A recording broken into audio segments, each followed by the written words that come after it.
The engines were finding life difficult. Workmen were mending the viaduct on the main line. The arches needed strengthening. Sir Topham Hatt did not want to close the railway while the work was done, and so repairs took a long time.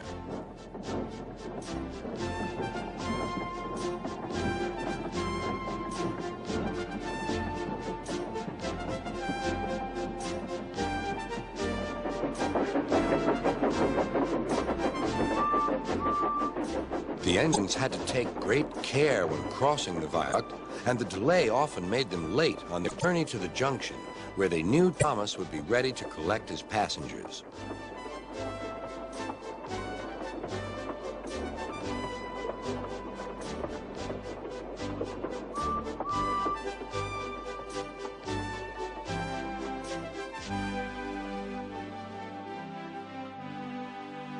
Thomas grew crosser and crosser. "Time's time," he grumbled. "Why should I keep my passengers waiting while Henry and James dawdle about all day on viaducts?" "Don't blame me," snorted Henry. "If we hurried across the viaduct, it might collapse, and then you'd have no passengers at all. What would you do then?" "Run my train on time, for one thing," retorted Thomas. He hurried away before Henry could answer. Bertie was impatient too. He was timed to arrive just after Thomas. His passengers found that instead of going straight from the bus to the train, they were kept waiting till Thomas arrived. Soon Bertie grew cross with Thomas. "Late again," he remarked, as Thomas panted wearily in.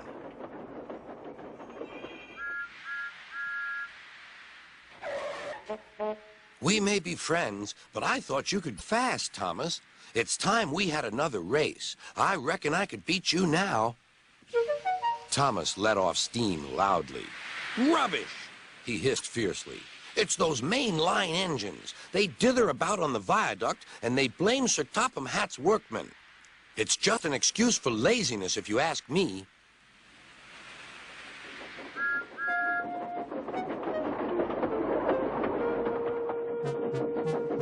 One day, James was later than ever at the junction. "I'm sorry, Thomas," he puffed. "I was held up at the station, and the viaduct made it worse." "It's lucky for you I'm a guaranteed connection," grumbled Thomas. Before James could answer, he puffed importantly away. Come along," he panted to the coaches. Annie and Clarabelle did their best, but Thomas soon found that he couldn't save much time.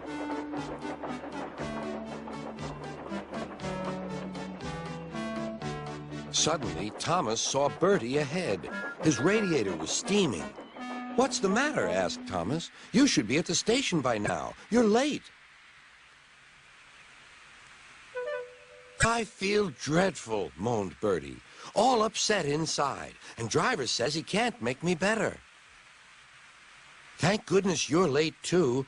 Can you take my passengers, please? They'll never get home otherwise." "Of course," agreed Thomas. He now felt sorry for Bertie and promised to get help at the next station. Thomas set off again. Already he felt much more cheerful, and Bertie's passengers, traveling in Annie and Clarabelle, all reached home safely. When Bertie was better, he came to thank Thomas. "I'm sorry I teased you about being late."